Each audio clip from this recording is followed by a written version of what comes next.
अस्सलाम वालेकुम everyone. I hope all of you are doing good. ये मैं दूसरी बार वीडियो रिकॉर्ड कर रही हूँ क्योंकि इससे पहले आई डोंट नो क्या मसला हुआ, मैंने सारा जो है लेक्चर दिया एंड उसके बाद जो है ना आई चेक द वीडियो तो उसमें आवाज़ नहीं थी। आई डोंट नो माइक क्यों नहीं रिकॉर्ड कर रहा था, पर आई होप कि अब आवाज़ जो है सही हो। 20 मिनट जो है मेरे ज़ाया हो गए, इतनी देर में मैंने 2 लेक्चर्स डिलीवर कर देने थे, पर अब क्या कर सकते हैं, पता नहीं क्या इसमें बेहतरी होगी। तो ओके, आज हमारा जो है लेक्चर नंबर 4 है, ठीक है, contribution of systematics to biology. और ना इसे स्टार्ट करने से पहले मैंने आप लोगों से कहना था कि चैनल को जो सब्सक्राइब ज़रूर करना है, इससे मुझे बहुत ज़्यादा मोटिवेशंस मिलेंगी एंड इस वीडियो को, ख़ास तौर पे इस वीडियो को लाइक एंड कमेंट मस्ट करना है, ठीक है, क्योंकि मैं बहुत हाइट हुई, मैं 20 मिनट बोले end recording. Okay, contribution of systematics to biology, इसकी जो है ना हमने 6 कंट्रीब्यूशंस देखनी है और वो 6 आप किस तरह याद करेंगे, ट्रिपल ई पैम, इस तरह आप लोगों ने याद करनी है। जो ट्रिपल ई है ना वो क्या देता है, एक से है एवोल्यूशन, ठीक है, एवोल्यूशन, और आप इसे कह दोगे एवोल्यूशनरी बायोलॉजी। एवोल्यूशनरी बायोलॉजी में शॉर्ट फॉर्म में लिख रही हूँ। नेक्स्ट में हमने देखनी है इकोलॉजी, ठीक है। थर्ड पे आती है एक्सपेरिमेंटल बायोलॉजी, इसे एक्सपेरिमेंटल सिस्टमैटिक्स भी कहते हैं, ES लिखूंगी, ठीक है, एक्सपेरिमेंटल सिस्टमैटिक्स। नेक्स्ट फोर्थ पे हमारे पास आता है P से पेलियंटोलॉजी, A से आएगी अप्लाइड बायोलॉजी, मैं अप्लाइड माइक्रो बोलने लगी थी, अप्लाइड बायोलॉजी, ठीक है, अप्लाइड बायोलॉजी। और अप्लाइड बायोलॉजी का अनदर नेम नहीं था। ओके, पैलेंटोलॉजी का दूसरा नाम आएगा यहाँ पे systematics palaeontology, systematics palaeontology. And six पे आती है मॉलिक्यूलर बायोलॉजी, इसे हमने मॉलिक्यूलर सिस्टमैटिक्स भी कहना है, मॉलिक्यूलर बायोलॉजी, ये हमारे पास मॉलिक्यूलर सिस्टमैटिक्स भी है। ये 6 ब्रांचेस हम देखेंगे, ठीक है, कि इन 6 ब्रांचेस में, बायोलॉजी की इन 6 ब्रांचेस में सिस्टमैटिक्स किस तरह से कंट्रीब्यूट करती है और किस तरह से हेल्प करती है इन्हें स्टडी करने में, ठीक हो गया। सबसे पहले हमारे पास आती है एवोल्यूशन या एवोल्यूशनरी बायोलॉजी। सबसे ज़्यादा जो ट्रेडिशनल अप्रोच है, जो सबसे पुरानी अप्रोच है ना, वो यही है एवोल्यूशनरी बायोलॉजी, ठीक है।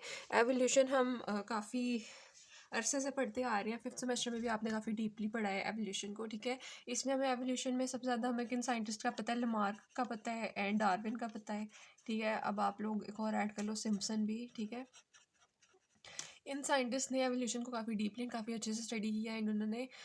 लाइक हम इस तरह से सिस्टमैटिक्स को कहेंगे कि वो एवोल्यूशन में डील कर रही है कि हमें एवोल्यूशनरी रिलेशनशिप का पता चल रहा है, स्पीशीज़ का एवोल्यूशनरी रिलेशनशिप, और वो रिलेशनशिप हमें क्लासिफिकेशन में हेल्प करता है, हमें पूरा ट्री बनाता है, एवोल्यूशनरी ट्री बनाने में हेल्प करता है, उनकी लीनियज स्टडी करने में हेल्प करता है, ठीक है।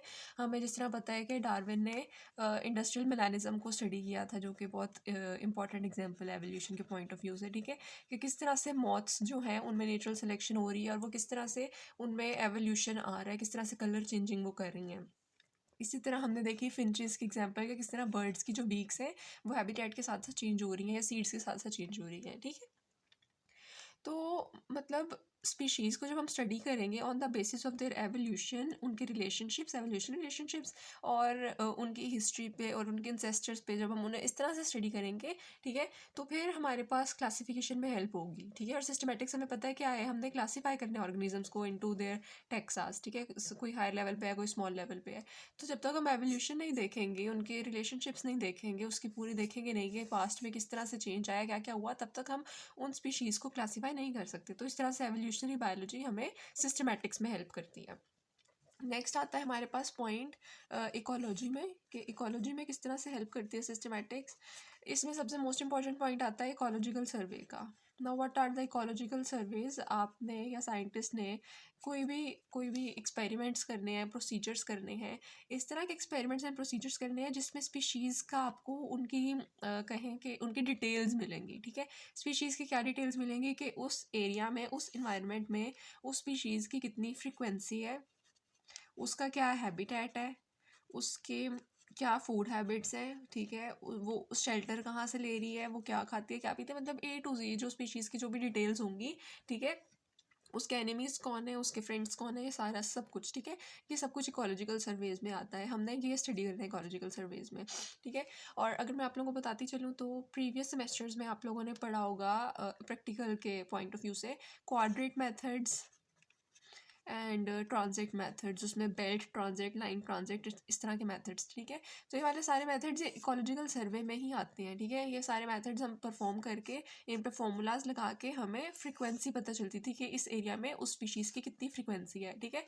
तो हम डिफरेंट इन्वायरमेंट्स में, डिफरेंट एरियाज़ में, यहाँ यहाँ यहाँ, ठीक है, हर तरफ इकोलॉजिकल सर्वेस करेंगे। उन सर्वेस को करने के बाद हमें स्पीशीज़ की फ्रिक्वेंसी और उसकी बाकी सारी डिटेल्स पता चलेंगी। और जब बाकी सारी डिटेल्स पता चलेंगी उससे हमें पता चल जाएगा कि ये स्पीशीज़ आया कि यहाँ एग्जिस्ट करती है, वहाँ करती है, मतलब कहाँ कहाँ वो रहती हैं, ठीक है। और फिर उससे हमें किस चीज़ में हेल्प होगी, उसकी क्लासिफिकेशन में हेल्प करेगी, जो कि सिस्टमैटिक्स, हमने क्लासिफिकेशन से डील करना है, मतलब हम उसकी सिस्टमैटिक स्टडी कर रहे हैं।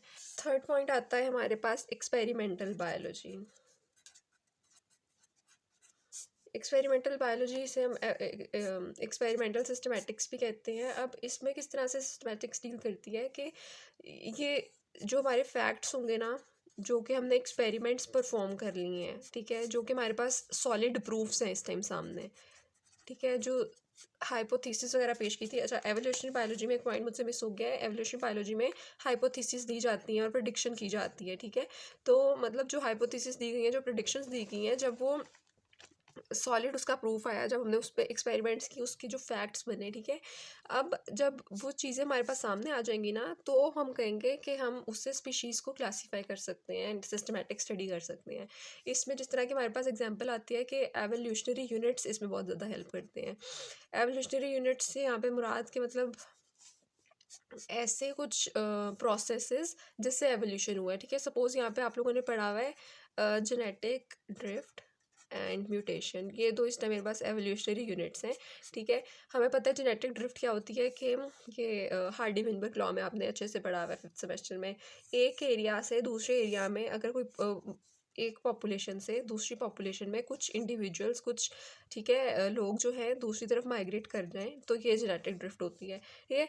नेक्स्ट हम बात कर रहे थे म्यूटेशन। ये म्यूटेशन भी आपने बहुत अच्छे से पढ़ी है, ठीक है। तो मतलब इस तरह के जब एक्सपेरिमेंट्स देखने को मिले, ठीक है, उन्हें जब स्टडी किया गया, उससे जो क्लासिफिकेशन में, जो जेनेटिक लीनिएज में जो डिफरेंसेस आए, ठीक है, वो हेल्प करती है हमें कि हम स्पीशीज़ को किस तरह से क्लासीफाई करेंगे। जो यहाँ पे न्यू स्पीशीज़, न्यू इंडिविजुअल्स बनेंगे, उन्हें हमने किस तरह से पुट करना है, किस तरह से उन्हें क्लासीफाई करना है। नेक्स्ट हम बात करेंगे पेलियंटोलॉजी की। पेलियंटोलॉजी हमें पता है it is the study of fossils, ठीक है।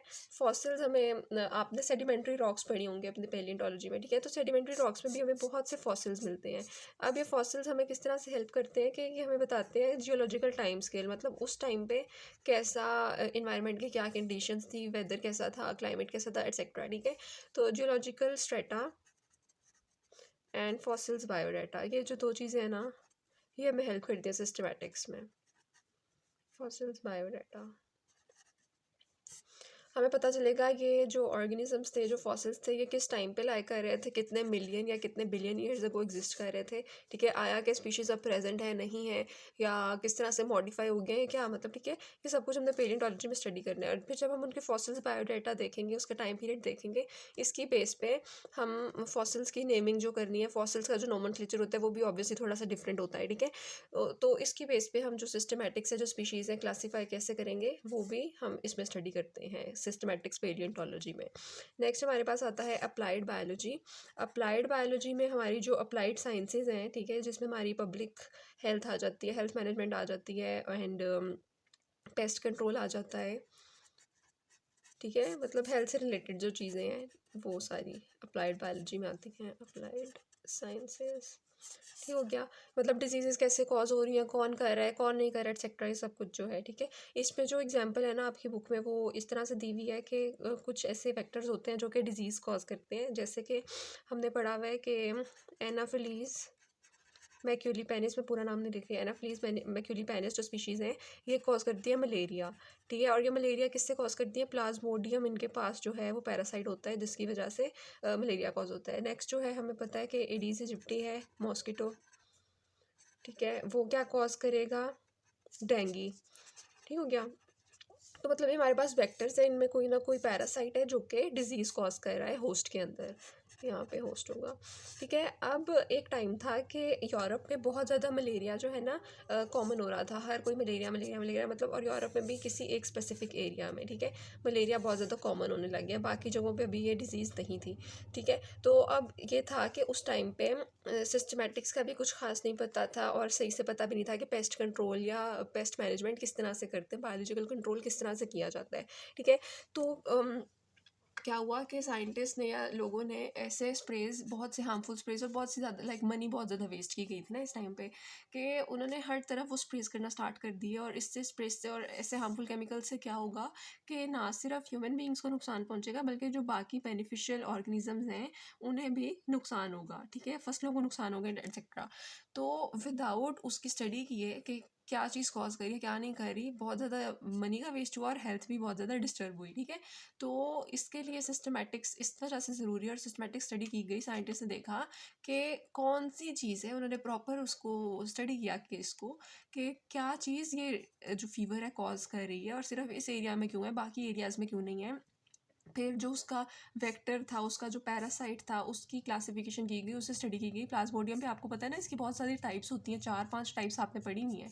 ठीक है, तो वो सारा स्टडी किया गया। अब जब हम उससे प्रॉपरली स्टडी करेंगे, प्रॉपरली देखेंगे, उसके बाद फिर हमें क्या उससे हम जो वेक्टर्स हैं, वेक्टर्स की भी क्लासिफिकेशन प्रॉपरली होगी, पैरासाइट्स की भी क्लासिफिकेशन हम प्रॉपरली कर लेंगे, और डिजीज़ को आपने किस तरह से कंट्रोल करना है वो भी देख लेंगे। ठीक है, तो सिस्टमैटिक्स एंड अप्लाइड बायोलॉजी इस तरह से एक दूसरे को कंट्रीब्यूट करती हैं। जब सिस्टमैटिक्स जब तक आप नहीं देखोगे तब तक आपको नहीं पता चलेगा कि आपने कौन सी कंट्रोल स्ट्रेटजीज अप्लाई करनी है। ठीक है, कंट्रोल स्ट्रेटजीज लगाएंगे तब हमें पता चलेगा कि किस चीज़ को हमने किल करना है, किस चीज़ को इन्वायरमेंट से रेडिकेट करना है, उसके लिए क्या इंपॉर्टेंट है क्या इंपॉर्टेंट नहीं है, एक्सेट्रा। ये सब कुछ अप्लाइड बायोलॉजी में आता है।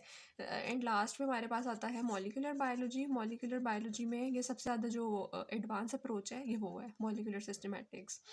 ठीक है, एवोल्यूशनरी वाली सबसे जो थी ट्रेडिशनल थी, and this is the most advance approach.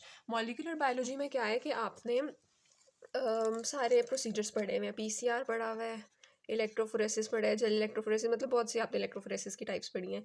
फिर आपने पढ़ा है सीरोलॉजी पढ़ा है, एंड मतलब हमने डीएनए को, आरएनए को, मॉलिक्यूलर क्लॉक्स, ठीक है, कि सारी जितनी भी होती हैं प्रोटीन्स, इनकी बेस पे हमने स्पीशीज़ को आइडेंटिफाई करना है, स्पीशीज़ को क्लासीफाई करना है। ठीक है, स्पीशीज़ का डीएनए स्टडी करना है, वो डीएनए बाकी डीएनए से किस तरह वेरी करता है, उसकी क्या डेंसिटी है, क्या molecular weight etcetera, PCR techniques and ये सारा कुछ करके हमने स्पीशीज़ को आइडेंटिफाई, स्पीशीज़ को क्लासीफाई करना है। जिसकी एक एग्जाम्पल आप लोगों को पता है कि जिस तरह ऑर्डर प्राइमेट है, उसके अंदर हमारे पास आते हैं होमोसेपियंस भी आते हैं, यानी कि हम लोग होमोसेपियंस, और साथ में एप्स भी आते हैं। ठीक है, तो ह्यूमंस और एप्स का जो डीएनए है वो 98% सेम है, बाकी 2% वेरी करता है। तो ये किसकी बेस पे किया गया है, ये molecular biology and molecular systematics की बेस पे किया गया है क्लासीफाई इनको। ठीक हो गया, तो ये 6 अप्रोचेस। नेक्स्ट लेक्चर नंबर 5 है। लेक्चर नंबर 5 में हमने स्टडी करना है फिनोन को, और इसमें अगर कोई कन्फ्यूजन है आप लोगों को तो कमेंट सेक्शन में पूछ लें, और वीडियो लाइक मस्ट करनी है, कमेंट भी करना है, सब्सक्राइब भी करना है चैनल को, एंड बेल आइकन को मस्ट प्रेस करना है। उससे जो मेरी न्यू वीडियोस होंगी आप लोगों को उसका नोटिफिकेशन मिल जाएगा। इस तरह से कोई वीडियो जो है, कोई लेक्चर जो है आप लोगों का मिस नहीं होगा।